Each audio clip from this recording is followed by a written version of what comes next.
Hi everybody! It's time. It's time to talk about the elves. And play as them too. Anbennar elves follow the typical fantasy patterns. They live extremely long lives, they lost their ancestral home to a disaster, they think they're better than everyone else, and some of them like to hug trees. As superior as they like to act though, they can't even dig a hole properly. Truly shameful. The elves that are more full of themselves associate their culture with different celestial objects. The sun elves are the ones that have settled in North Sarhal. Humans there worship them as demigods and it makes them quite obnoxious. The moon elves are a bit more chill and they hang out in Kannor. There are elven pockets here and there with some notable concentrations in Ibevar, Moonhaven, Venail and Red Glades. In Western Kannor, some elves even break the cultural taboo of consorting with humans, and thus some half-elves can be found in Lenkori nobility and are represented in the game as half-elven minorities in some provinces. The Deep Woods are the home of the Wood Elves. They have trouble dealing with the native Feyfolk, as can be experienced in their specific events, as well as with the orcs and goblins that have spilled from the Serpent Spine into their forest. In Eastern Sarhal, the legions of Jadar Jexizuir identify as desert elves. For people who live in such a hot environment, they are quite cool. There is also an elven group in Far Eastern Halles, but they are still in a late beta stage today and I know next to nothing about them because I don't play the Bitbucket version. From a game mechanics perspective, elves are very long-lived. Their lifespan is about 400 years, so you can potentially have a single elf ruling a nation for most of the game, if they're not sent to the field as a general. Elven administration blesses the country with extra production and tax income, together with a more passive prestige, diplomatic reputation and improved relations. People really like elves for some reason and will quickly forget their transgressions, even when they refuse to marry anyone who is not elven. They receive a serious global settler penalty because they're bad at breeding. They also suffer from extra technology and institution embracement cost, while institutions generally spread really slowly. This also falls in line with them thinking that they know better than anyone else, which makes it difficult for them to adapt to and embrace change. The election term modifier exists to balance the Republic election mechanics with the Elven lifespan. Elven military is quite interesting. They have a massive discipline bonus, extra land movement speed and drill bonuses, making them some of the best fighters in one-to-one combat. They are unfit for long drawn-out confrontations though. Elven military suffers from the worst manpower recovery and reinforcing speed of all racial militaries. This also affects mercenaries, so they heavily rely on extra professionalism to replenish the manpower pool. Lack of manpower is a terrible problem, especially in the early game, and must be managed wisely. All that being said, I'd like to take a closer look at the country of Venail and see what we find. But before doing that, it's very important to understand the continent of Aelentir a little bit. To nobody's surprise, the vastly uncolonized lands to the west of Kannor manifest a striking resemblance to the real-world Americas. They are even split into a northern and a southern continent. Between the two, a bizarre geographical feature stands out on the maps, a scattering of islands surrounded by an unnaturally perfect circle. This is the mark of a great cataclysm that cracked the earth and tore the continent of Aelentir asunder, remembered in legends as the Day of the Ashen Skies. If in the real world the Americas are colloquially known as the New World, in Anbennar Aelentir is the former home of the Precursor Empire and of the Elven race, making them the Old World instead. Knowledge from this ancient empire is incredibly valuable. The Precursor relics are a source of great wealth and inspiration. The Kannorian artificers hunger for these relics in order to aid them in researching and creating wonderful inventions. Not only does the continent have a vast amount of precursor relics, but enterprising explorers may send conquistadors to search for fragments of the Precursor Empire. These function very much like the quest for the 7 Cities of Gold in Vanilla EU4. One notable difference is that while the quests are initiated, your conquistador will encounter different situations where they will need to make decisions on how to proceed. Selecting some decisions will result in a better outcome, with the best results leading to discoveries of ancient wonders, with great permanent province bonuses on top of discovering a permanent source of Damesteer or precursor relics and a massive cache of gold. Here are 2 wonders that I've discovered in my last colonial game. I remember seeing a chart of the best decisions somewhere, but I can't for the life of me find it anymore. If I really want to min-max and make sure that I always select the best options, I take a look in the fragment of the precursor text file. But if I find that chart again, I will link it in the video description. Aelentir was mostly depopulated after the cataclysm, but people in a few places still managed to cling to life. These people are no longer the elves of the past though. They are corrupted by the ancient event and have devolved into a completely unique species of humanoid with human-like lifespans, distanced in large part from the classical concept of civilization. They are known as the Ruinborn. From the silent watchers with their strange masks that roam in the deserts of Haraf to the monstrous leechmen or the battle lords of the Inn River. They are as different from each other as they can be, but to colonizers from Canor, they're all barbarians that must be exploited or removed. Canorians have split Aelentir into various colonial regions. The Ruinborn are a mere speed bump, but their main competitors in their colonization efforts are rival colonizers and the many nations that spawn in the colonial regions over time. Even if the Ruinborn lands are mostly empty initially, they become fairly crowded in the Age of Unraveling. I have put a link in the video description to a Reddit post which enumerates all of the spawnable nations in detail. I will not talk about each of them as only very few have content that is worth mentioning today. The first lands where the eastern colonists will disembark are the frigid Daler in the north, the lush grasslands of Edraliande at the equator, and the massive Lai Peninsula to the south. West of Edraliande, the colonial isles are a region of scattered strips of land in the ruined sea. Hugging this sea are the colonial Sorwin, which is completely devoid of civilization, and Norwin, which is home to a number of Ruinborn tribes. Explorers may wonder at the faded greatness of the monuments found here. The Bone Citadel, which can be restored by Regent Court followers of Nerat, the Dobondotim Web, a shrine of the local totemist tribes, and the 6 cliffs that border Norwin. These 6 natural wonders can be exploited and used to create land connections to the Inn Valley in the north, which is home to the Inic Ruinborn, a collection of warrior kingdoms that mirror the real-life Spartans, and to the Haraf Desert in the east. North of the Inn River lies the colonial Broken Sea, a desolate scattering of frozen islands. To the northeast, Eordand is a land fairly protected from the destruction of the Day of the Ashen Skies, and many factions of the Seasoned Court battle each other for supremacy, with the dream of uniting these lands under one flag, the Empire of Eordand. Further south of Sorwin, Amadia is a rich but vastly unpopulated region on the western side, and the Leech Dens on the eastern one. The Leechmen are a monstrous people with sharp fang-like teeth and bestial rituals, the product of the harsh lands that they have survived in, but if one explores further inland, they will discover magical mushroom forests of incredible beauty. Finally, south of the mushroom forests lie the last 2 regions, Taichend, home of the Laranka, their spices, and the grand city of Nanru Nakar, and Keonai, where the local Ruinborn cosplay as Greek city-states. From a gameplay perspective, at the time of this recording, only Keonai, the Inn River, and Eordand Ruinborn nations have any unique missions and content. From the spawnable nations, only the Vanbury Guild that spawns in colonial Haraf and the Jahirian exemplars in the Lai Peninsula have any unique missions of their own, with the Knoll pirate spawnable of Mix being currently in the works. Coming back to our main actor, Venail is an elven nation that starts in 1444 on an island with the same name just southwest of Lorent. The first time I played this country, I wanted to have a chill colonial game back in the Gods and Gears expansion, and I had no idea what I was about to experience. In a short spoiler, Venail's destiny in Aelentir is one of the most fun experiences in this mod. It's formable, Aelnar is one of the most beloved tags and the contender for the most memed one, for good reason. They follow the Elven Forebearers religion, which is the standard Moon Elf religion in Canor. It only gives a 2% baseline prestige decay bonus and some tolerance of heathens. They're just proud for surviving the Day of the Ashen Skies, which is understandable. Venail's ideas fully support their ambitions, with everything from extra colonists and settlers, lower native uprising chances, multiple navy bonuses, and decreased liberty desires in subjects. Politically, they start on the winning side of the Lilac Wars, but that does not guarantee the loyalty of Lorent. Lorent is a dangerous neighbor, and even if it's not really necessary, it is ideal that they start with a neutral attitude instead of hostile. Venail's island is relatively developed and rich, so they will not hesitate to attack if they feel like having your lands. Otherwise, there is nobody else of note in the vicinity, and the Nolish pirates of Sarhal might be a bit of a pain with their incessant coastal raids, but nothing more than that.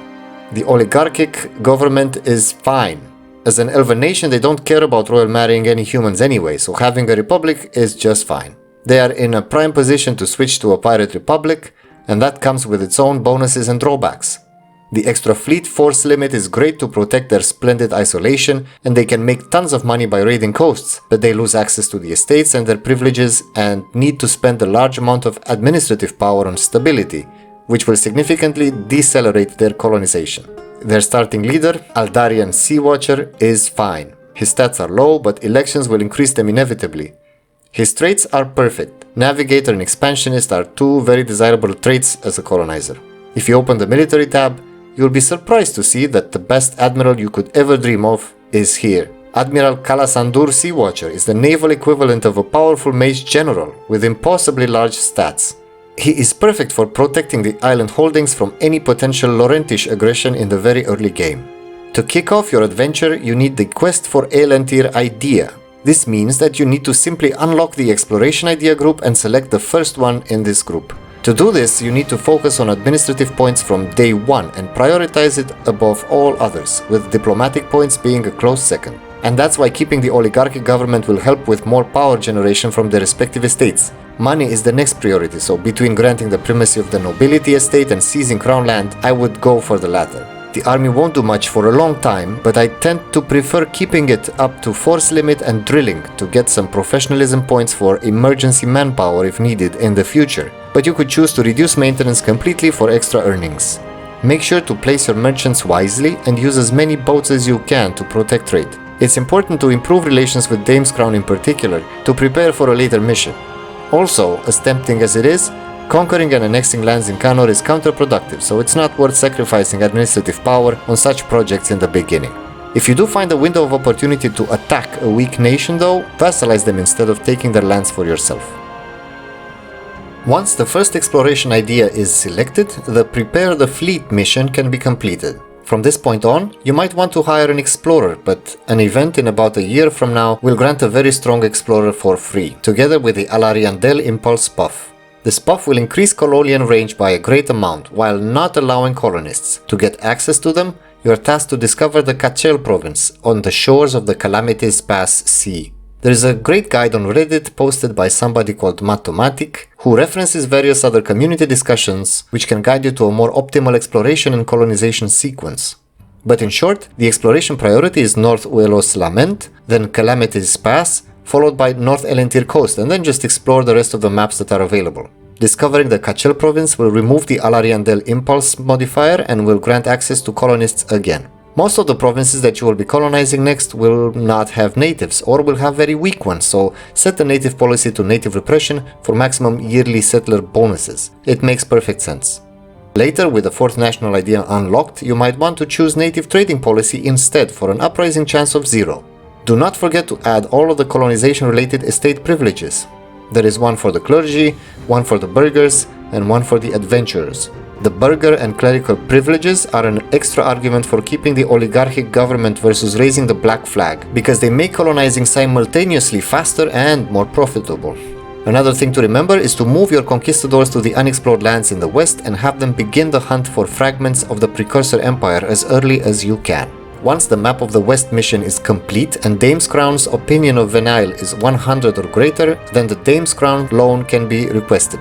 This will grant the elves a lot of money and massive colonization speed bonuses to be repaid in 100 years. Later, an event will fire where Laurent will offer a similar loan in exchange for the promise of the territory of Venail's starting island. All of Canor cannot wait for the elves to get out of there, and they will give them all the resources they have in order to get rid of them. Take the loan if offered, it's absolutely worth it.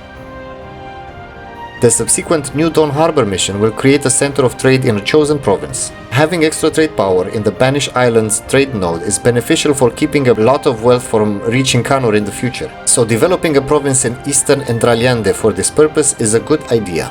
A good choice is the island of Telarios. Colonizing Lonely Isle in the northern Thaw, west of Canor, will definitely slow down access to northern Aelentir to colonizers like Terran or the Gnomes.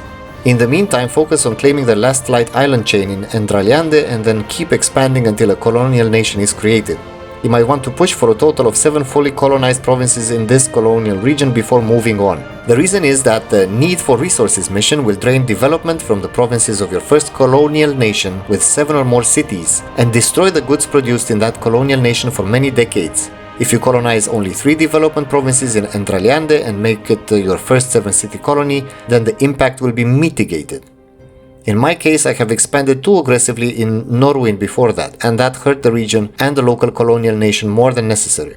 Anyway, after the Need for Resources mission is complete, focus on colonizing the remaining trade centers in the region and in the Isles, then move on to Norwin. When a colonial nation is created and you own the Leviathan expansion, then you will have the choice between 3 colonial nation types when one is created. You would be tempted to choose the self-governing colony type for the extra colonist bonus. That's not a good idea. Your colonies will also share an elven administration, and elves are awfully slow at colonizing. You as Venail will stack a large number of bonuses, but these are not shared by your subjects. Keeping extra colonists is also expensive. In this case, it's more efficient to make all of your subjects into crown colonies.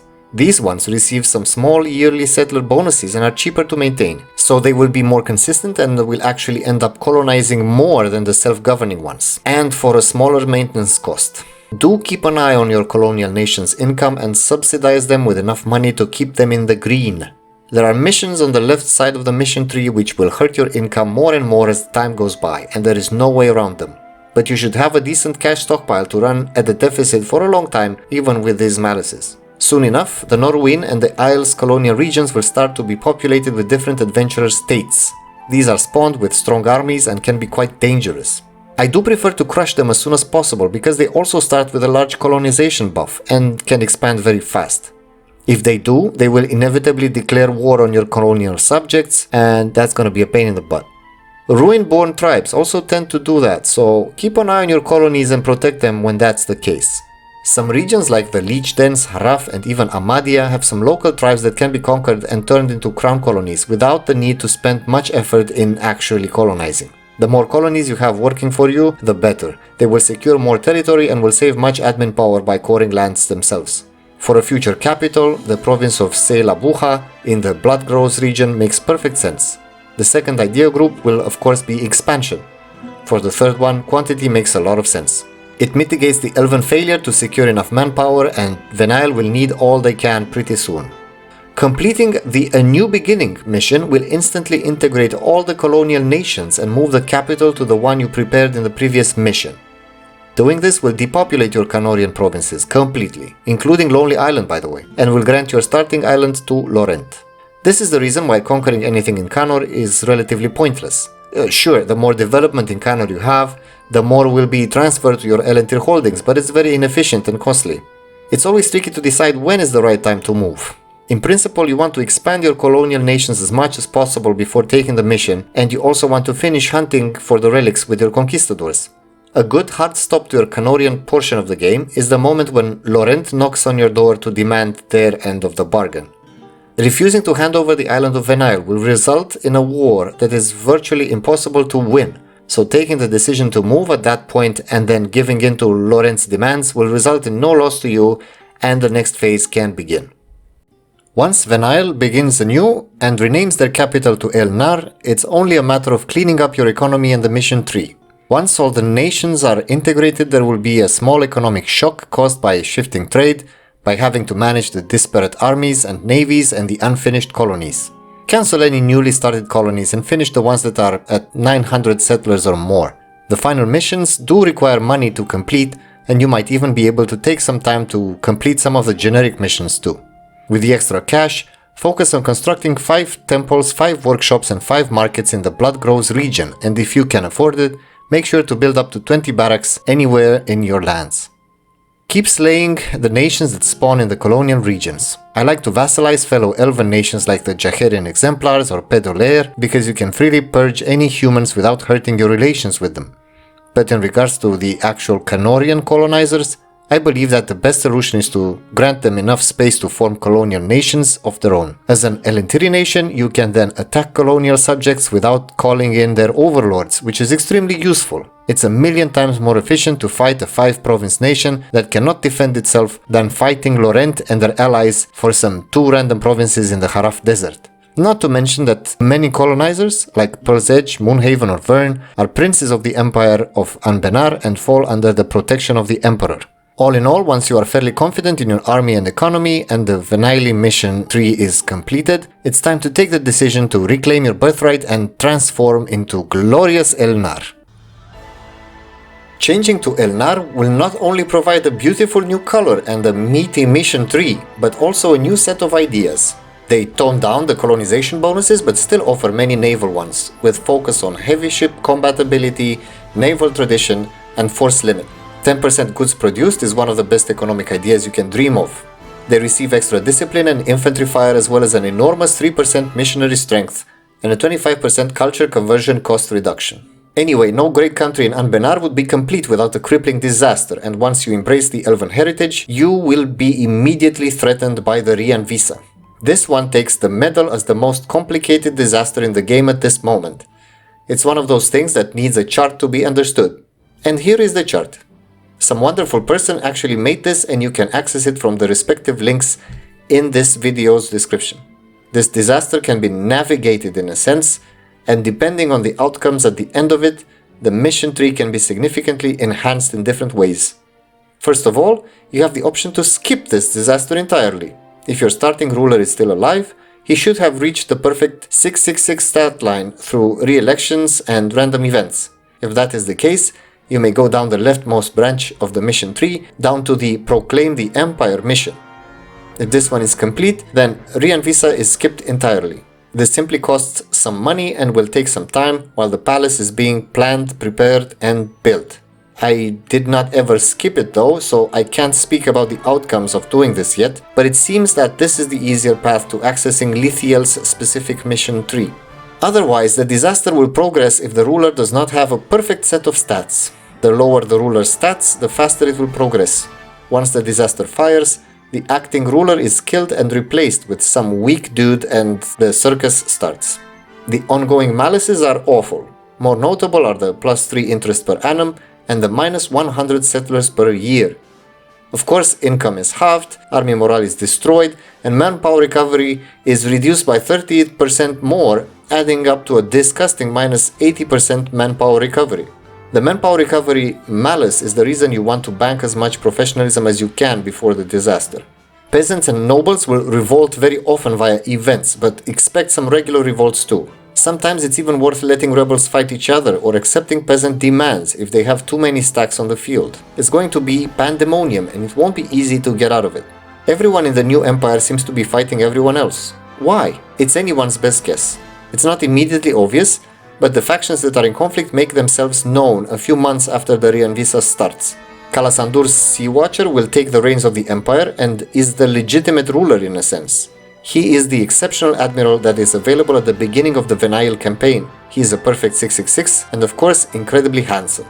There are 4 other leaders that Kalasandur needs to manage. These 4 need to be appeased or killed.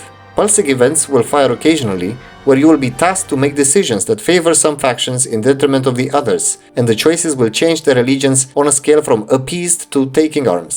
If a faction stays at the taking arms level for enough time, a splinter nation will form in some random Aelnari state.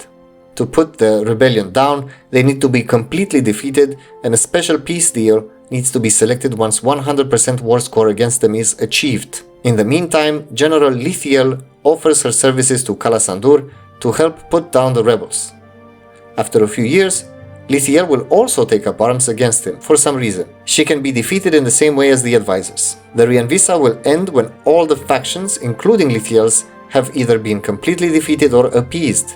It is consistently possible to appease 2 advisor factions out of 4, but I'm not sure if it's possible to appease more factions simultaneously.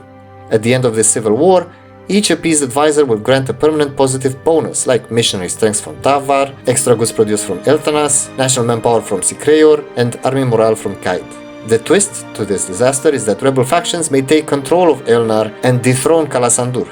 If a rebel ruler takes charge of the empire, they will greatly expand the mission tree with ruler-specific missions and events. Out of 6 total factions, only 4 have special content, and it's fairly unique for each of them.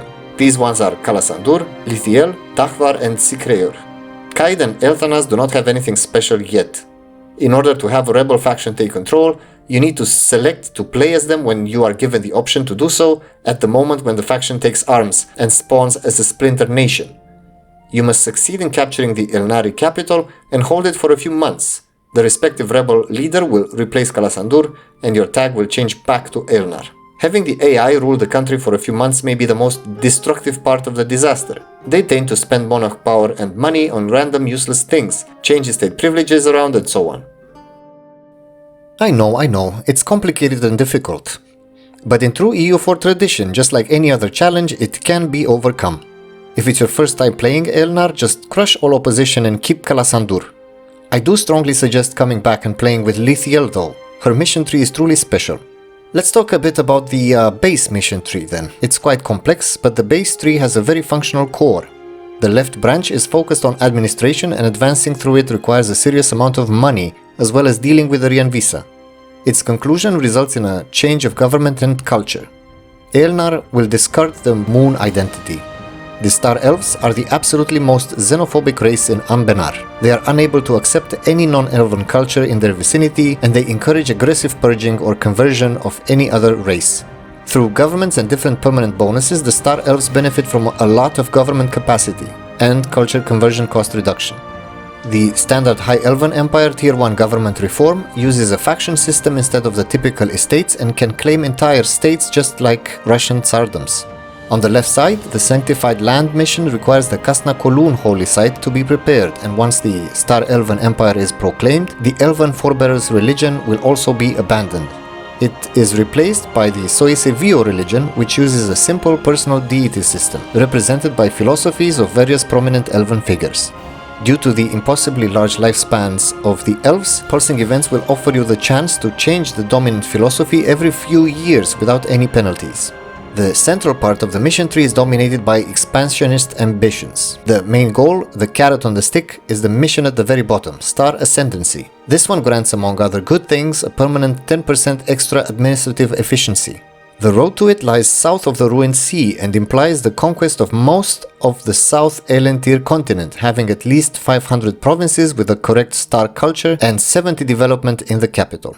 The other missions push you to claim all the rest of the Aelentir and impose the supremacy of the starriest of elves. As mentioned before, in addition to the base missions, most leaders of the Rianvisa have a vast set of personal missions. There are too many to talk about in detail and are fun to discover. In principle, Kalasandur focuses on establishing and expanding a secret police to prevent an event like the Rianvisa to ever happen again. His missions end up offering so much government capacity that you are able to state all of the lands you control without hesitation. Lithiel's tree is amazing. She ends up being poisoned but will rise again as the Crystal Queen with incredible magical powers. Her vision ends up turning the Ruinborn into magical batteries to enhance her powers by upgrading her magic schools instantly through decisions and allowing some amazing effects through her missions. She can harvest the Ruinborn either by conquering provinces or by a unique estate that harvests power over time from Ruinborn culture provinces. What makes her so great is the Illusion mission, which requires her to be legendary in the School of Magic. This mission will give cores in all of Aelentir, but only for 20 years. This can mean that the totality of the two continents can be conquered in this time essentially for free, which is stupendous. Tahvar is the religion guy. His missions establish a theocracy that sacrifices a bit of government capacity but enables his own religion, the Nur Tahvaresa, which elevates the Star Elves to the rank of gods. Ultimately, each ruler may be elevated to the rank of god and enhance the base religion upon death. His mission tree is a bit wonky though, because it pushes you to complete the religious idea group, which allows very quick and efficient conversion of any culture and religion, but still requires the use of purges. Also, leaders cannot be made into generals, so their ascension is only theoretical, which is demonstrated in the lack of localization of the ascension event. Sikreor is the least interesting of the bunch, and he focuses on creating a grand, professional army of Star Elves. If you reach this point in the video, I hope you've been convinced to play as Venail if you haven't tried them before. This must be the most replayable tag in Anbennar, and I ended up playing multiple campaigns with them throughout my years with the mod. They're always very entertaining, and I recommend them with great enthusiasm. All in all, it is my duty to thank my Patreon, Baconomics, If you would like to support me, then that's swell, but please prioritize supporting people who are in dire need in these trying times. I hope this video didn't end up being too complicated and confusing, and I will see you in the next one. Cheers and thank you.